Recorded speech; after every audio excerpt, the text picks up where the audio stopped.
ഇവിടെ ഒരു ITIയിൽ KSUവിൻ്റെ ഒരു യൂണിറ്റ് കമ്മിറ്റി തുടങ്ങിയതിൻ്റെ പേരിൽ ക്രൂരമായ മർദ്ദനമാണ്. എല്ലാ ദിവസവും ആ KSUവിൻ്റെ കുട്ടികളെ 17ഉം 18ഉം വയസ്സുള്ള കുട്ടികളെയാണ് ക്രൂരമായി മർദ്ദിച്ചുകൊണ്ടിരിക്കുന്നത്. എല്ലാ ദിവസവും പുറത്തുനിന്ന് ആളുകൾ വന്ന് ചെയ്യാണ്. അപ്പോൾ ഒരു തരത്തിലും സംഘടനാ പ്രവർത്തനവും വിദ്യാർത്ഥി സംഘടനാ പ്രവർത്തനവും ഒന്നും നടത്താൻ അനുവദിക്കില്ല എന്നുള്ള ധിക്കാരപരമായ നിലപാടാണ്. അതിനെ ഞങ്ങൾ ചെറുത്തു തോൽപ്പിക്കുക തന്നെ ചെയ്യും. ഈ ഏകാധിപത്യം കയ്യിൽ വെച്ചാൽ അതിന് ജനാധിപത്യവാദികൾ എല്ലാവരെയും ഒരുമിച്ച് കൂട്ടി നമ്മൾ അതിനെതിരായി അതിശക്തമായി പോരാടുക തന്നെ ചെയ്യും.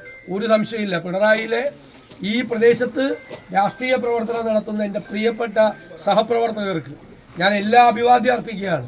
അത്രമാത്രം പ്രതിസന്ധിയിലൂടെയും പ്രയാസങ്ങളിലൂടെയാണ് അവർ കോൺഗ്രസിന് വേണ്ടിയിട്ട് പ്രവർത്തിക്കുന്നത്. അവരോടൊപ്പമാണ് എന്ന് അറിയിക്കാൻ വേണ്ടി തന്നെയാണ് ഇന്നിവിടെ എത്തിയത്.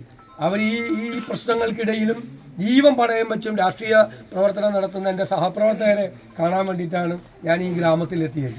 മുഖ്യമന്ത്രിയുടെ ഗ്രാമത്തിൽ പോലും രാഷ്ട്രീയ പ്രവർത്തനത്തിന് അവസരം കൊടുക്കില്ല എന്ന് പറയുന്ന ഈ അധികാരത്തിൻ്റെ അഹങ്കാരവും ഈ ധിക്കാരവും ഇത് അവസാനിപ്പിച്ചാൽ മതിയാവും. കേരളം ഭരിക്കുന്ന മുഖ്യമന്ത്രിയുടെ സ്വന്തം ഗ്രാമത്തിൽ ഒരു പാർട്ടി ഓഫീസിനാണ് പെട്രോൾ ഒഴിച്ച് തീ കത്തിച്ചിരിക്കുന്നത്.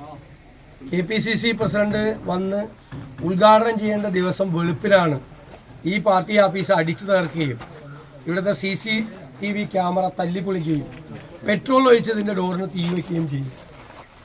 എന്തൊരു ജനാധിപത്യമാണ് കേരളത്തിൽ! കേരളത്തിലെ മുഖ്യമന്ത്രിയുടെ സ്വന്തം ഗ്രാമത്തിൽ മറ്റൊരു പാർട്ടിക്കാർക്കും പ്രവർത്തിക്കാൻ അവസരം നൽകില്ല എന്ന് പറയുന്ന ഈ ഏകാധിപതിയായ മുഖ്യമന്ത്രി അദ്ദേഹം ഇതിന് ഉത്തരം പറയണം. ഇതിന് ഉത്തരവാദികളായ മുഴുവൻ ആളുകൾക്കെതിരായിട്ടുള്ള കൃത്യമായ നടപടികൾ സ്വീകരിക്കണം. ഇതിനെ തള്ളിപ്പറയണം.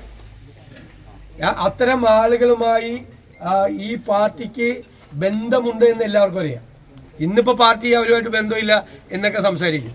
അത് ചന്ദ്രശേഖരൻ്റെ കൊലപാതകം കഴിഞ്ഞപ്പോഴും ആ കൊലപാതകത്തിൽ പാർട്ടിക്കൊരു ബന്ധമില്ല എന്ന് തന്നെയാണ് CPM പറഞ്ഞത്.